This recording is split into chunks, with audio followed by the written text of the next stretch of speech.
Hey, it's Brett, and this is Brett and Some Books. Today we're continuing The Plot to Seize the White House by Jules Archer. This is Chapter 8 of Part 2. Butler earnestly assured his volunteers that they could do the job. His pep talks were enormously persuasive because they were sincere, so sincere that after he gave one, he would often feel emotionally spent and limp. He refused to believe that any job was impossible for Marines and frequently hypnotized himself into believing it. His fervor made believers out of his men, who never hesitated to follow him against overwhelming odds. His officers gave him unreasoning loyalty, even though he was a tough taskmaster and never played favorites. One captain, asked to explain his devotion to Butler, said, "Well, damn him, I don't know. I'd give him my shirt, and he would not only thank me, but he'd probably demand that I give him my other one. I stick because, hell, I don't know why." What happened when Butler led his tiny force against Fort Riviere was subsequently described in a memo by Franklin Delano Roosevelt, who visited Haiti in January 1917, an assistant secretary of the Navy. The Congressional Medal of Honor could not be awarded to an officer unless a high official of the military branch concerned first made the personal investigation and authenticated the citation. When Butler was recommended for the award, Roosevelt went to Haiti to investigate. He was taken by Butler on an inspection tour of Haiti and the ruins of Fort Riviere, which Butler had demolished with his explosives after its capture to deny its reuse to the Cacos. In his memorandum, Roosevelt wrote what he had learned from the others about Smedley Butler's attack on the 4,000-foot-high mountain fortress in November 1915. This was the famous fortification captured by Butler and his 24 Marines in the Caco Rebellion of a few months before. The top is a hog's back ridge a quarter of a mile long. Butler and his Marines left a machine gun at one end of the ridge, while he and about 18 Marines crawled through the grass into the fort itself. Crawling down into a corner, they found a tunnel into the courtyard, serving as a drain when it rained. Butler started to crawl through it, about 2 1/4 inch high, or 2 1/4, 2 and,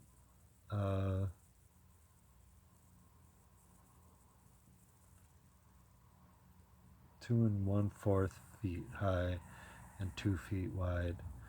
And the old sergeant, Ross Iams, said, "Sir, I was in the Marines before you, and it's my privilege."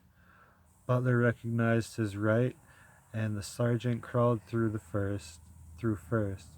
On coming to the end within the courtyard, he saw the shadows of the legs of 2 Cacos armed with machetes guarding the place.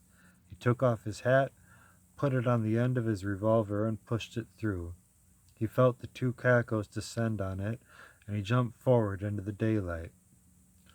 With a right and a left, he got both Cacos, stood up, and dropped 2 or 3 others while his companions, headed by Smedley Butler, got through the drain hole and stood up.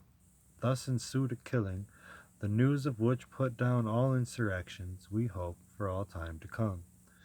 There were about 300 Cacos within the wall, and Butler and his 18 companions killed many, others jumping over the wall and falling prisoner to the rest of the forces of Marines which circled the mountain. I was so much impressed by personal inspection of the scene of the exploit that I awarded the Medal of Honor to the Marine Sergeant and Smedley Butler.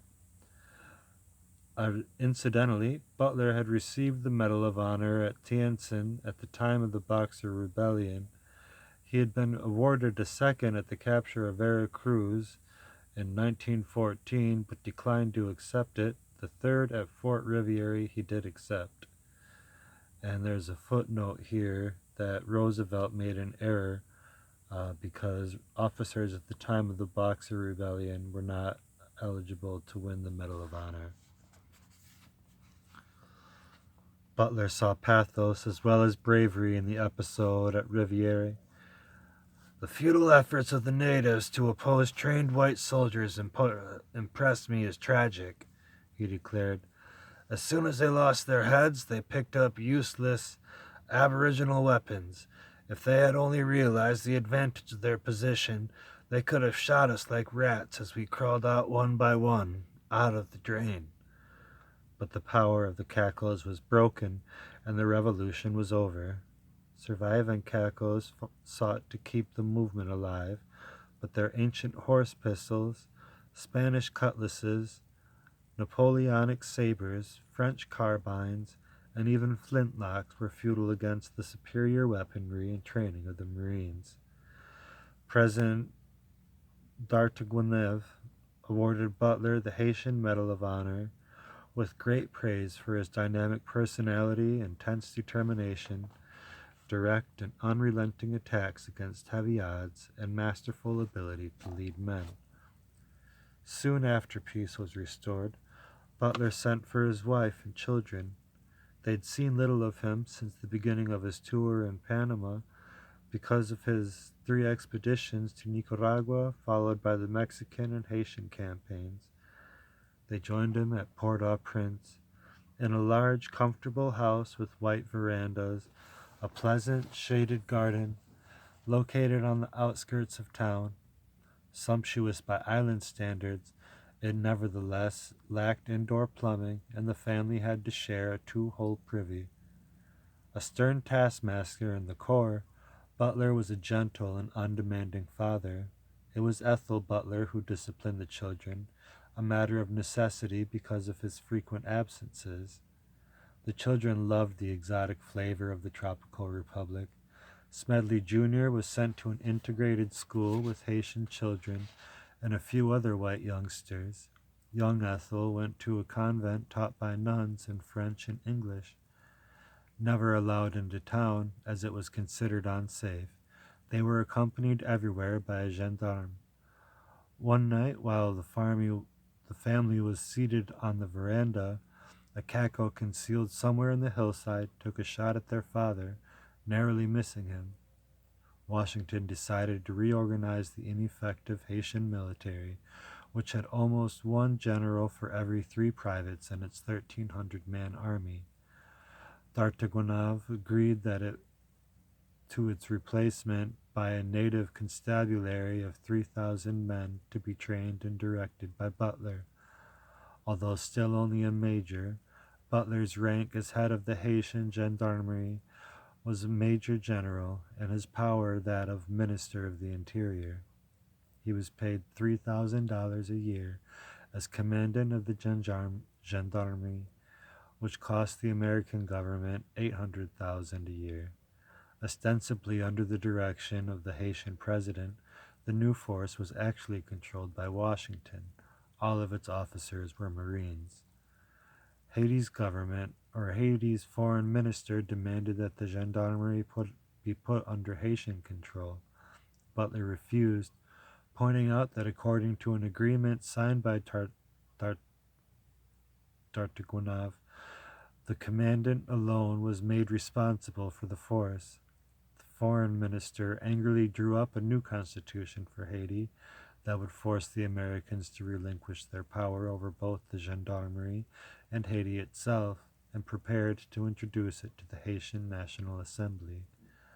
Alarmed, D'Artaguenev told Butler that the foreign minister had the support of a majority of the Assembly's legislators, who intended to ram the new constitution through the Chamber of Deputies and the Senate. Then they planned a vote to impeach D'Artaguenev, ostensibly for violating the old constitution, in reality because they considered him an American pawn. The American minister, A. Bailey Blanchard, cabled a warning to Secretary of State Robert Lansing, who cabled back that since the new constitution was unfriendly to the United States, it must not be approved by the Haitian legislature. Bailey Blanchard was ordered to take any steps necessary to prevent its passage. He summoned Butler's regimental commander, Colonel Cole, and the top naval commander, Admiral Anderson, to a conference and read them Lansing's cable. It was decided that Americans would have no legal justification for interfering in Haiti's internal affairs, but that Butler, as Major General of the Haitian Constabulary, did have that right. Commanded to carry out the State Department's orders, Butler went to see D'Artaguenave, who urged him to use the gendarmerie to dissolve the National Assembly, but Butler had no relish for the role of dictator. If D'Artaguenave and his cabinet wanted the assembly suspended, he insisted, then they had to take full responsibility. He refused to act until they had apprehensively signed a decree ordering dissolution of the assembly to the end of the spirit of anarchy which animates it. When Butler led his gendarmes to the National Assembly, he was greeted with loud, prolonged hissing. The gendarmes began cocking their rifles. Many veterans of previous coups d'etat were amazed at Butler's order to lower their guns. Then he handed the president's decree to the presiding assembly officer to be read aloud to the chamber. Instead, the latter launched into a wrathful tirade against the American occupation. His outburst threw the hall into an uproar. Fearful of being charged, the gendarmes again threw up their weapons, and Butler once more snapped an order to ground arms. The reluctant presiding officer finally read D'Artagueneve's decree and bitterly declared the assembly dissolved. The gloomy legislators then filed into the street, and the gendarmes locked the hall behind them.